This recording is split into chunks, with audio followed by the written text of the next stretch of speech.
My name is Sarah, and if you looked at my life from the outside, you'd think it was a fairy tale. I had just married Tom, a charismatic and loving man. I was also a proud mother to Lily, my 9-year-old daughter from a previous marriage. She was the light of my life, the kind of child who would make anyone want to be a parent. Our wedding day was supposed to be the happiest day of our lives, the starting point for our blended family. We decided on a charming venue, a beautiful garden filled with roses, lilies, and daisies. The weather was perfect. The sun was shining, and the whole place was filled with our friends and family, except for one person who seemed hell-bent on ruining the day, Helen, my new mother-in-law. "Sarah, you look stunning," Tom whispered as we exchanged our vows, his eyes filled with genuine affection. "Thank you. You're not too bad yourself," I replied, giggling softly. The ceremony went off without a hitch. The sunlight seemed to bless our union, casting a golden glow on everyone and everything. But as I looked into the crowd, I saw Helen's face. Her lips curled into a sardonic smile, as if challenging my happiness. At the reception, Helen was nowhere to be found initially. Maybe she left, I thought, trying to stay optimistic. But then the toasts began. My best friend, Emily, stood up and said wonderful things about Tom and me. Tom's best man, Mark, followed suit. And then, before I knew it, Helen had grabbed the microphone. "Well," she started, her voice dripping with sarcasm, "what a joyous occasion this is. My son is finally married." She paused, scanning the crowd before locking eyes with me. I always thought Tom would end up with someone a bit more sophisticated. But love is indeed blind, and sometimes you have to settle for what life throws your way. The room went silent, the atmosphere growing thick and uncomfortable. Tom cleared his throat and took the mic from Helen. "Thanks, Mom. I appreciate your unique way of wishing us well. Let's continue celebrating, shall we?" People applauded hesitantly, trying to shake off the awkwardness that Helen had just injected into our special day. Tom leaned over to me, his eyes filled with regret. "I'm so sorry about my mother. She's always been this way. Please don't take her words to heart," he said. I tried to smile, to show that I was unbothered, but deep down I felt a stab of worry. Was this a sign of things to come? Would Helen continue to interfere in our lives, leaving a dark cloud over our family? "I won't let her ruin this for us," I told myself. But as I glanced one more time at Helen, who was now quietly conversing with a group of relatives, her eyes met mine, and in that moment, I knew that this was far from over. The battle lines were drawn, not just for the day, but perhaps for the foreseeable future. Yet, I also knew that I had Tom and Lily by my side. I wasn't going to let anyone tarnish the joy and love we had fought so hard to find. And so, with a mixture of happiness and foreboding, we concluded our wedding day. The celebrations continued, the cake was cut, and the dance floor filled up. But amid the laughter and cheers, I couldn't shake off the feeling that this was merely the opening act in a drama that was set to unfold. I didn't know then just how right I was. After the unsettling drama at the wedding, Tom and I were more than eager to start our new life together. The house we bought was a beautiful 2-story suburban dwelling, spacious enough for the 3 of us. Lily was thrilled. She finally had a room big enough to house all her books, toys, and dreams. The day we moved in, the weather was pleasant, neither too hot nor too cold. A good omen, I thought. "I can't believe this is our home, Mom," Lily exclaimed, her eyes wide with excitement as she twirled around her new room. "I know, sweetheart. It's a new beginning for all of us," I replied, holding back tears of joy. Tom was just as excited, maybe more so. He'd always wanted to be a homeowner, to build something lasting. "Can you believe it? Sarah, our own place, our sanctuary," he said, wrapping his arms around me as we stood in the middle of the empty living room. "It's incredible, Tom. I feel like we're living a dream," I responded, feeling the warmth of his body against mine. Yet, amidst all the excitement and happiness, there was a part of me that couldn't forget Helen's words at our wedding. Tom sensed my hesitation. "Hey, what's wrong? You seem a bit off," he questioned, his brow furrowing with concern. "I'm just worried about your mother. Do you think she'll ever accept me?" I finally confessed. Tom sighed, looking conflicted. "Sarah, my mom is complicated. She has her own way of seeing things. But we're a family now, and that's what matters." For a while, things seemed ideal. Tom started his new job, Lily adapted well to her new school, and I was busy turning our new house into a home. We were settling into a routine. We were happy. But then Helen started visiting. At first, her visits were intermittent, spaced out enough that they felt like minor disturbances in an otherwise serene life. However, each visit was a replay of the negative energy she had exuded at our wedding. Her eyes would scan our home as if looking for flaws, for cracks in the facade of our happiness. "Oh, you chose beige for the walls," she remarked during her first visit, a tone of disdain clearly audible. "Very safe. It's a neutral color. Goes well with everything," Tom countered, attempting to diffuse the situation. But Helen wasn't one to be easily deterred. "And these curtains, they're lovely if you're going for that shabby, chic aesthetic," she added, running the fabric through her fingers with an air of condescension. Tom glanced at me, his eyes almost pleading for patience. "Well, Mom, we like them. That's what matters, right?" It was hard to ignore the tension that had seeped into the room. As Helen continued to eye every choice we'd made, every piece of furniture we'd bought, and every decor item we'd selected, I felt increasingly defensive, almost as if our home was under some kind of judgmental scrutiny. But as uncomfortable as it was, there was also a sense of resolve building within me. I was determined to protect my family's happiness, even if that meant standing up to a force as dominating as Helen. "Let's hope you grow to love it as much as we do," I said, trying to smile, although my lips felt rigid. Helen looked at me and then at Tom. "Yes, let's hope," she echoed, her voice tinged with a cynicism that made me shudder. As she left, Tom held me close, whispering, "Don't worry about her, Sarah. We'll get through this." But as I stood there, embraced by the man I loved in the house we'd chosen, I couldn't shake off a nagging feeling of unease. "We'll get through this," I repeated to myself, knowing that the road ahead was bound to be anything but smooth. Life settled into a rhythm after Helen's first few visits. I was gradually learning to thicken my skin against her barbs and subtle jabs. Tom was supportive, increasingly so. He'd started noticing his mother's behavior and was growing weary of it, often confronting her in my defense. "Mom, if you don't have anything nice to say, maybe it's better not to say anything at all," he'd suggest, his tone edged with frustration. But it was Lily who would unknowingly throw our seemingly calm life into chaos. One evening, she came to me, her eyes filled with concern and confusion. "Mom, I think someone took money from my savings jar." My heart sank.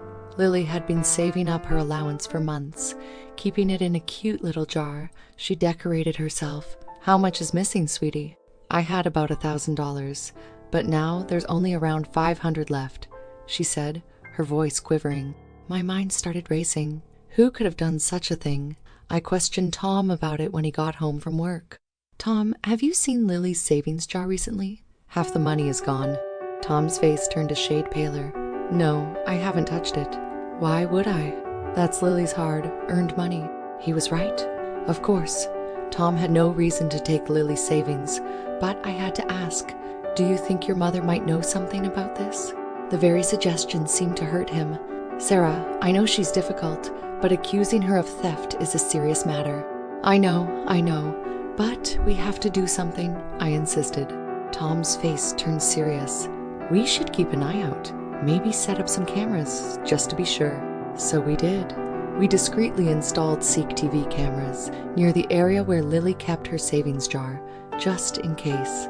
I hated the idea of spying on our own family, but what choice did we have?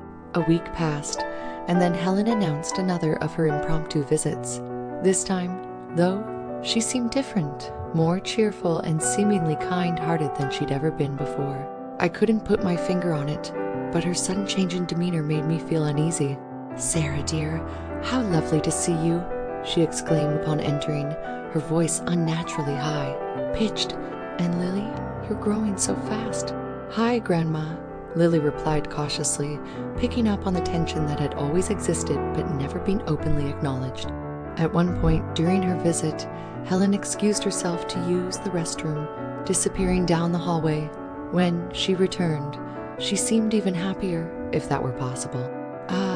Much better," she sighed, rejoining us in the living room. "I'm afraid I must go now. Responsibilities and all." She hugged Lily and Tom, but when she got to me, she paused. "Take care, Sarah. We're family now, after all." Her words sent chills down my spine. Something wasn't right, and as soon as she left, I knew I had to check the CCTV footage. "We'll be right back, Lily," I told my daughter, my eyes meeting Tom's. We both knew this was a moment of truth that could either dissolve our fears or confirm them. We reviewed the footage, and there it was. Clear as day, Helen had taken the money from Lily's jar. I felt a mixture of anger, betrayal, and sadness wash over me. How could she? Tom sat there, his eyes filled with disbelief. "I can't believe she would do this. Sarah, this is criminal." "Yes, it is. And we have to do something about it," I said, my voice firm and resolute. Tom nodded, his face hardened by the betrayal he'd just witnessed. "You're right. We'll have to take this to court." And just like that, any remaining veil of courtesy and familial decorum was lifted. Helen had crossed a line, betraying not just me, but her own son and granddaughter. What happened next would forever alter the dynamics of our already fractured family. I couldn't sleep that night. The footage replaying in my mind had turned my stomach into a knot of anger and disbelief. Tom, too, was visibly restless. He kept pacing around our bedroom, his face etched with confusion and hurt. "I just can't believe it. Sarah, that's my mother we're talking about. My own mother stealing from my family," he said, stopping to look at me. "I know, Tom. It's awful, but we can't let her get away with it. Think about Lily. We need to protect her." He nodded solemnly. "You're right. We have to set a trap." The next day, Tom called Helen and invited her over for what we decided to label as a family meeting. Of course, Helen suspected nothing and agreed to come. Meanwhile, we prepared the evidence, making copies of the CCTV footage and gathering bank statements as additional proof of Lily's savings. As much as it pained me, setting this trap was a necessary evil. The afternoon sun was beginning to set when Helen arrived. She seemed slightly wary, but nonetheless walked in with her usual air of superiority. "Thank you for coming, Mom," Tom began, offering her a seat. "We've called this family meeting for a very serious reason." Helen looked puzzled. "A family meeting? That sounds dire." "Yes, it is," I interjected, my voice steady. "We need to talk about Lily's missing savings." Helen's eyes widened, but only for a second. She recovered quickly, her expression reverting back to the unreadable mask she often wore. "What do you mean, missing savings?" I pulled out my phone and connected it to the TV. "We have video footage that might interest you," I said, hitting play. The screen lit up, displaying the incriminating evidence. There was Helen, clearly visible, taking money out of Lily's jar. As the video ended, an unsettling silence filled the room. Helen's face turned a shade of red I'd never seen before. "How dare you spy on me? In my own son's home," she finally burst out.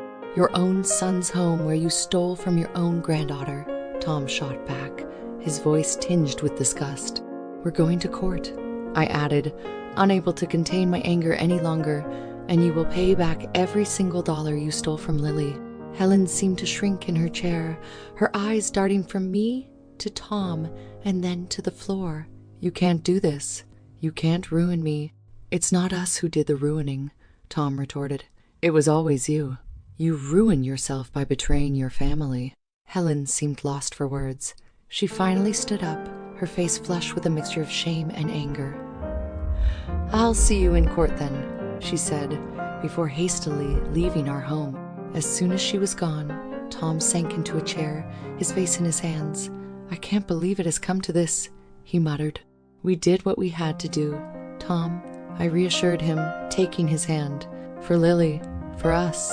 We're a family, and we need to protect each other." Tom looked up, his eyes meeting mine. "You're right, Sarah. We're a family, and that's what families do. They stick together against all odds." And so, the trap had been set and sprung. The wheels were in motion for a court case that would either vindicate us or lead us down an even more complicated path. But whatever the outcome, one thing was certain: our family would never be the same again. The courtroom was cold, both in temperature and atmosphere. The wooden benches were hard and uninviting, just like the situation we found ourselves in. Tom, Lily, and I sat on one side while Helen was isolated on the other, with only her lawyer for company. "This is the state fees.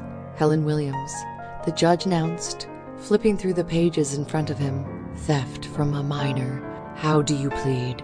Helen's voice trembled as she spoke. "Not guilty, Your Honor." I felt a wave of disbelief wash over me. How could she deny it, especially when confronted with irrefutable evidence? Tom clenched his fists, visibly holding back his emotions.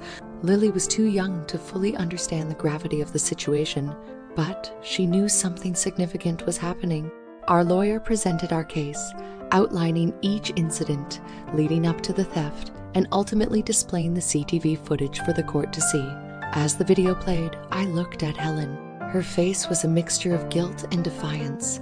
It was hard to reconcile this woman with the same one who had so nastily critiqued my wedding dress, who pretended to be family.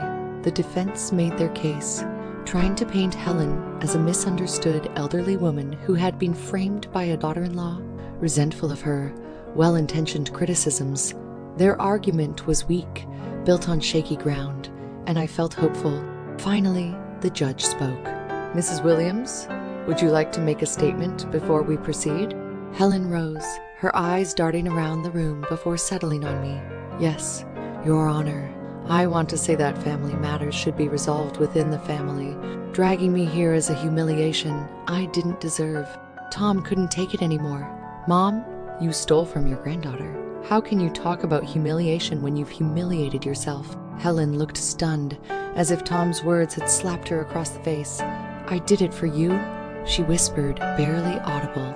"For me?" Tom was incredulous. "By stealing from my daughter? Mom, your logic is twisted." "It was to protect you. To protect our family from her," Helen said, pointing at me. "Protect from what, exactly?" I asked, my voice filled with a mix of frustration and curiosity. "From you. You're ruining my son, making him defy his own mother." Helen's voice cracked, showing her emotional fragility for the first time. "Your Honor, I think we've seen enough." Our lawyer interrupted, sensing that the situation was about to spiral out of control. The judge nodded. "I'm ready to make my verdict. Based on the evidence presented, it is clear that Mrs. Helen Williams is guilty of the charges brought against her." My heart leapt with a sense of vindication, but also sank knowing what this meant for our family. Helen was sentenced to 3 years in prison and ordered to repay the stolen money. As Helen was led away, she turned to us, her eyes finally showing a glimmer of regret. "I'm sorry," she mouthed, before disappearing from our lives, possibly forever. Tom turned to me, his eyes filled with a sadness that mirrored my own. "I never wanted it to come to this, Sarah. Never." "Neither did I replied, embracing him tightly. "But we did what we had to do for the sake of our family." And so, the confrontation came to an end, leaving behind a broken family and shattered relationships. But amid the debris, our little family unit stood strong, united more than ever by the trials we'd endured. As we walked out of the courtroom, I realized that while some battles leave you broken, others make you whole. And this was one battle that, although painful, had strengthened the bonds that truly mattered.